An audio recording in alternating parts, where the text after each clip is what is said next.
Sherman Alexie, a graduate of Washington State University, is an awarded writer and Sundance Film Festival winning filmmaker. Sherman has many magnificent works in the lives of contemporary Native Americans. Alexie attended a tribal school on the Spokane Reservation through the 7th grade. Alexie faced countless struggles and unfair treatment explained in an essay named Indian Education. The essay is unique in that it serves as a journal sectioned off to each grade.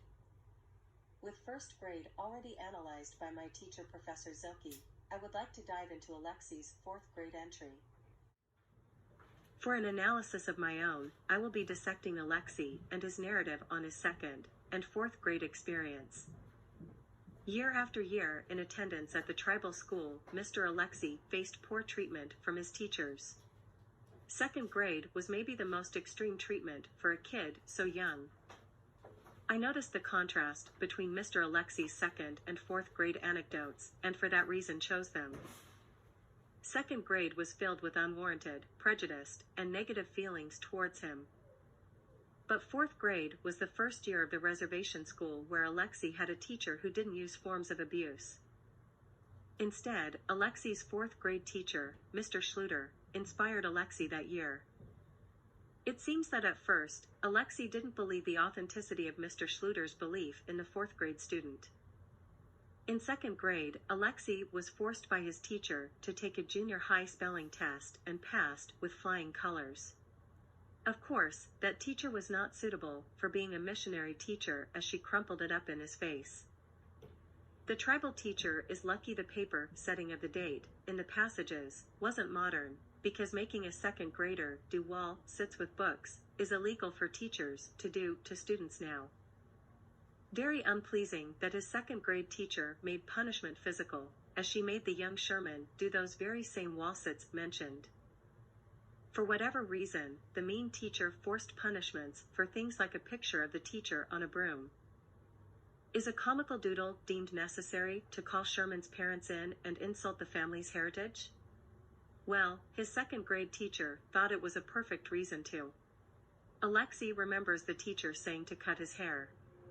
When they referred to their cultural significance to long hair, the teacher responded in a mocking way, "Indians. Indians. Indians." The passage of 2nd grade ends with no real indication that the teacher was working at a tribal school to uplift tribal people, which is ironic. 4th grade, where Mr. Schluter infers to Sherman, "You should be a doctor when you grow up." Alexie explains his mistrust in that question, saying Mr. Schluter was married to the 3rd grade teacher of the young Sherman Alexie. Alexie recalls that 3rd grade teacher's strange accusations of Sherman's character. Sherman says Mrs. Schluter said things to him like, "Guilty, you always look guilty." She even went to as far to say his eyes always looked like he had just hit and run someone.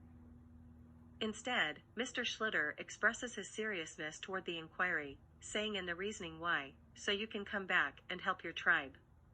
So, you can heal people."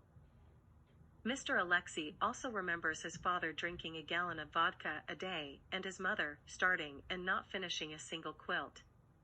Sherman clearly separates negative aspects of his life and ponders his choices for his future.